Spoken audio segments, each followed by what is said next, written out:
Welcome, everyone. We're diving deep today into some of the lesser-known stories about Krishna. Oh, this should be fun. Yeah, it looks like we've got some really interesting stuff here.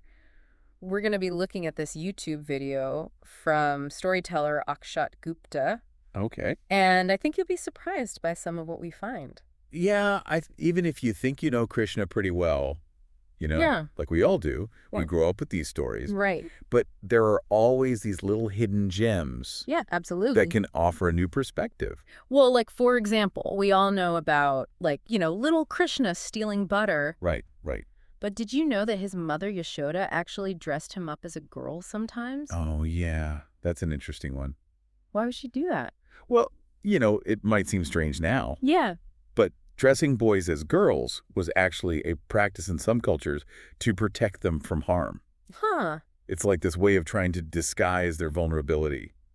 Oh, And it really shows how far parents would go to protect their kids. wow. Yeah, that's fascinating. It is. And it makes me think about those photos, Mhm. that some Indian boys have when they're little where they were dressed up as girls Right. and they get teased about later on.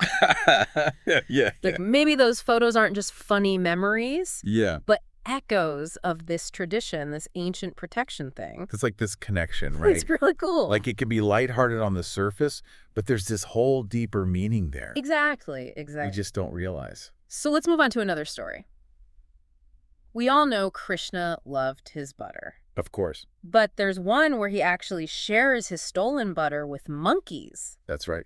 And this is where it gets interesting because it ties back to the Ramayana Yeah. with Rama, who is also, of course. An avatar of Vishnu. Exactly. And the monkeys, well, they were crucial in helping Rama. Right. So Krishna, also an avatar of Vishnu, is like saying thank you to the monkeys. Like this beautiful thread, right? Yeah. Connecting these different eras, different stories. It really shows how everything in Hindu mythology is connected. Exactly. Like a tapestry. Okay, now get this. There's a story about Krishna retrieving his guru's son from the ocean as his guru Dakshina. I love that story. It's not as well known, is it? No, not as much as the one with the serpent Kalia. Right, where he battles for. But they both show Krishna's power over the water. They do, but here's the thing that really got me. Yeah. The demon who captured his guru's son. Shankasura. Yeah, Shankasura. He didn't just, kill people. No. He turned them into his army. It's like a zombie apocalypse almost. That's exactly what I thought. It's fascinating how these ancient stories have themes that we still see today. Right. Okay, now let's talk about Krishna and his brother Balarama. Okay. So they're linked to the previous avatars. So Rama and Lakshmana. Does that mean Krishna and Balarama were also avatars? Yes. Balarama is considered an incarnation of Sheshnag. The serpent on which Vishnu rests, so the serpent Vishnu rests on, became Krishna's brother. Whoa! And it goes deeper. Krishna's lineage also connects to the Naga tribe. Who are also associated with serpents. You got it. There's that serpent motif again. It's all connected. Weaving through everything. It's so cool. These connections are invitations to look deeper, Yeah. to think about all the layers of meaning in these stories. Have you ever wondered about the first time Krishna was described in writing? Oh, that's an interesting question. I never thought about that. Like, who was the first person to try to capture his appearance with words? I don't know. Who was it? It was Uttara, the wife of Arjuna's son, Abhimanyu. Wow, I did not know that. I know, right? And based on her description, Krishna's great-grandson made the first image of him. So all the pictures we see of Krishna, Are based on those words. that's incredible. Right. It's crazy how influential they were. The power of language. One thing I find so interesting about Krishna is how his demeanor changes. Like with the gopis, he's gentle, playful, but then in battle, he's this fierce warrior. That duality is central to his character. It is, right? He embodies both feminine and masculine energy. Challenging those boxes we put people in. Exactly. He shows that strength and gentleness can go together. And that divinity isn't limited to just one way of being. Right. It's like Krishna saying, you don't have to fit in a box. I think there's so much we can learn from that. I agree. We shouldn't try to put people in those neat little categories. Totally. Embrace complexity, Recognize the divine in all its forms. Gupta mentions that during battle, Krishna's body becomes Vajra-like. Diamond hard. It's not just physical strength. No, there's this transformative power there. Makes him invincible. A blend of the physical and metaphysical. Now let's talk about one story that really shows the Gopis' devotion. Oh, the one where he falls ill. Yes. He needs dust from the feet of someone who truly loves him. And his wives won't do it. They're worried about the sin. But the gopis, they don't hesitate. They'd risk anything for him. They would, even going to hell. Their love is so powerful, so selfless. It's beautiful, but it makes you think. About true devotion. Yeah. What does it mean to love someone that much? To make that kind of sacrifice. Exactly. This story really makes you think about your own experiences. With love, devotion, sacrifice. Now here's something that I've always wondered about. What's that? Radha. Ah. She's so important in later stories. But she's not in the early scriptures. That's right. It's like she emerges over time. It's almost a mystery. It is. Who is she? What does she represent? And why does she become so central to Krishna's story later on? It's a question about how narratives change over time. Yeah, like how cultural figures take on new meanings as their stories get retold. And what that tells us about how belief systems themselves evolves. So fascinating. Right. It shows there's always something new to discover about Krishna. Always another layer. Even in the familiar parts of the story. Speaking of uncovering new layers, Yeah. there's this story about Jayadev, the poet who wrote Geet Govind. Oh, I know this one. He gets writer's block. Right, trying to write about Radha and Krishna. Yeah, a scene where Radha gets jealous. It's hard for him to write anything that might make Krishna look bad. And then, well, Something amazing happens. Krishna himself intervenes. Like something out of a movie. He appears in Jayadev's form and finishes the verse. It really shows that connection between a devotee and the divine. And that sometimes inspiration can come from the most unexpected places. Even from the divine itself. But wait, there's more. I love it. Jayadev's wife unknowingly eats from Krishna's plate during this whole thing. That's right. It just deepens their devotion even further. It's like a touch of magic. It is. It really is. A beautiful reminder that divine grace can show up in the smallest things. It's not always about those grand gestures or rituals. No, it's about that personal connection. Being open to those unexpected encounters. That inner yearning, that desire to connect with something bigger than ourselves. Okay, now let's talk about a name you might recognize, especially if you've seen 3 Idiots. Ranjad. Yes, Ranchad, one of Krishna's names. It means one who flees from battle. Wait, so Krishna ran away from a fight? It might seem that way. That doesn't sound very heroic. Well, you have to understand the context. Okay. This name comes from his strategic retreat against Jarasandha. So he didn't run away out of fear? No, he realized a direct confrontation would have been disastrous. Oh, so he retreated to protect his people. Exactly. To preserve his strength and find a better time to fight. Wow, so it was a calculated decision. A brilliant one. It really makes you think about what it means to be strong and courageous. It's not always about fighting head on. Sometimes the wisest thing to do is to step back. And reassess. Choose a different path. Exactly. And it challenges us to do the same in our own lives. To ask ourselves, are there times when a strategic retreat might be the best option? To achieve our goals. To live a more fulfilling life. It's a powerful question to consider. It really is. And I think that's a great place to pause for now. Yeah, let's let everyone digest that. We've covered so much already about Krishna. But there's still more to come. We'll be back soon to delve even deeper Into these fascinating stories. and uncover even more insights about this incredible figure. I can't wait. Me neither. This is really getting good. It is. Welcome back, everyone.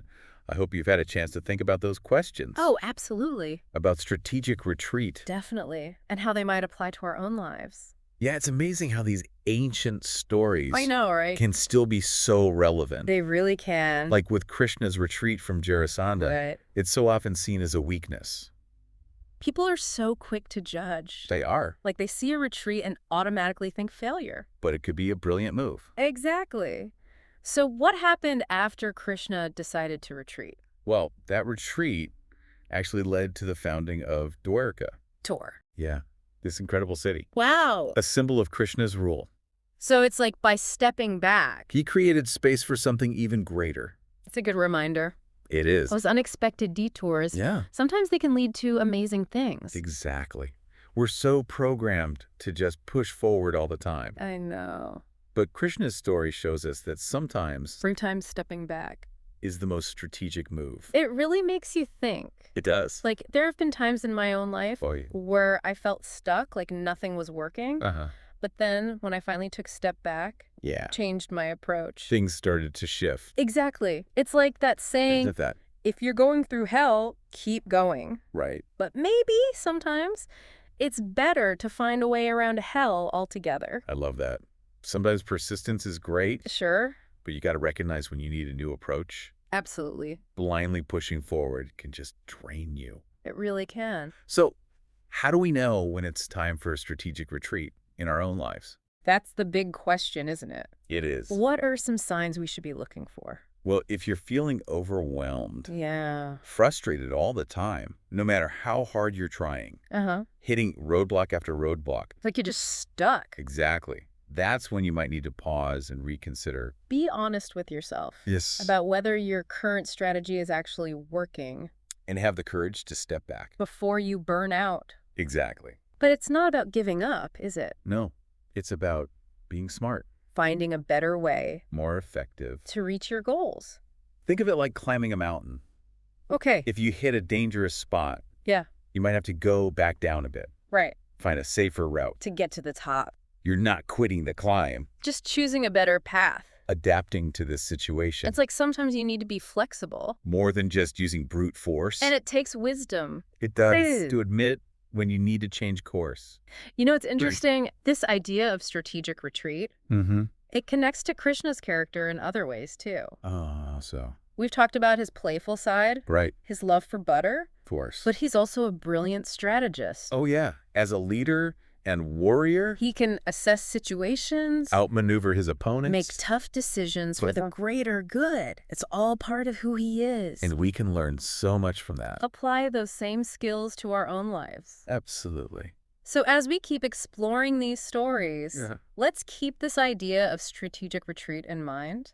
I like that. It's not just about war. It's a life lesson. It can help us with challenges. Achieve our goals. In a more fulfilling way. Sometimes the bravest move is to step back, choose a different path. That message is just as relevant today as it was back then. Totally agree. So what else does Gupta tell us about Krishna?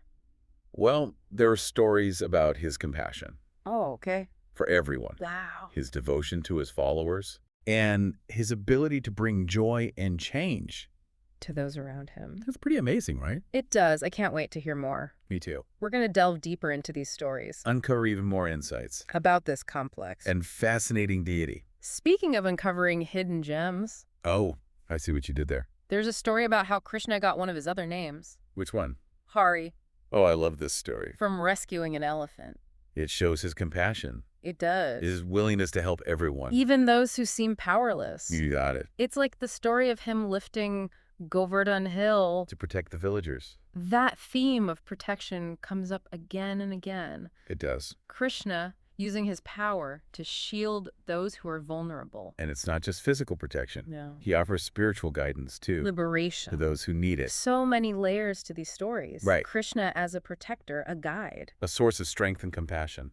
It's incredible how one figure can embody so much. It really speaks to the complexity of divinity. And how it can show up in so many ways. And it challenges us to think differently. About what it means to be divine. To be compassionate. To be a force for good. Exactly. You know, one thing that really strikes me about Krishna is how he embraces all sides of life. What do you mean? Like the light and the shadow. Oh, interesting. He's playful, joyful. But also a warrior. Who isn't afraid of conflict. Right. He doesn't fit into those neat categories of good and evil. No, he embodies the full human experience. With all its complexity. And contradictions. I think that's why people connect with him so strongly. He's not this distant, perfect God. It feels real. He faces challenges, makes mistakes. And in the end, he triumphs. Through his wisdom, compassion, devotion. It's inspiring. It really is. It reminds us that even amidst all the difficulties, we can still tap into that divine spark within ourselves. And live with purpose. Joy, compassion. I love it. So,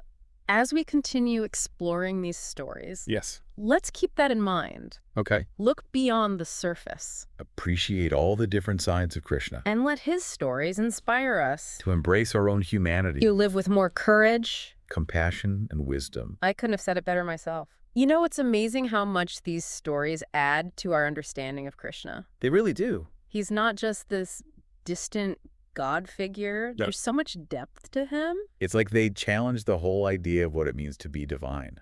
Yeah, how so? Well, we often think of gods as perfect beings. Right. But Krishna, he faces dilemmas, Makes tough choices. feels a full range of emotions. Exactly.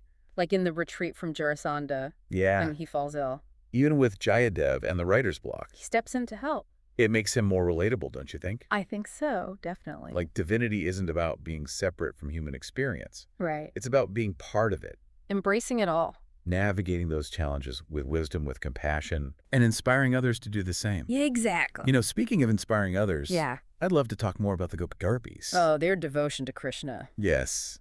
What was it about him? That drew them in so powerfully. It's a great question. It's captivated people for centuries. Well, he was charming, playful. Musician, a dancer. But there's got to be more to it than that. Right. There's a deeper connection. A mystical aspect. Some say it represents a spiritual longing, Okay. a yearning to be united with the divine. Like it's not just romantic love. No, it's about something bigger, Connecting with something beyond yourself transcending those limits. and experiencing that unity with the divine. Exactly. It makes me think about how we experience love and devotion in our own lives. Oh, interesting. Whether it's towards a partner, a family member, A cause. a spiritual practice There's that sense of surrender, of giving yourself fully to something, something that resonates deep within you, and that surrender. that merging with something beyond your individual self.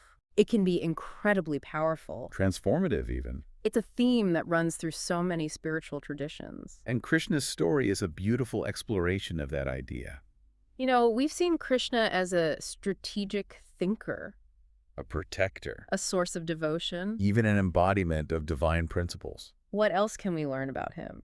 From these lesser-known stories, Well, there are stories that show his compassion for everyone. regardless of who they are, His wisdom, his guidance towards righteousness, his playful nature, his love of music and dance. bringing joy to those around him. It's like a mosaic, Each story adds another piece. revealing more and more of who he was. Divine and human, Powerful and compassionate. playful and profound. And it's through these stories That we can really grasp the complexity of Krishna. he's not just a flat character, He's a tapestry of quality, complexities contradictions. that continue to fascinate and inspire us.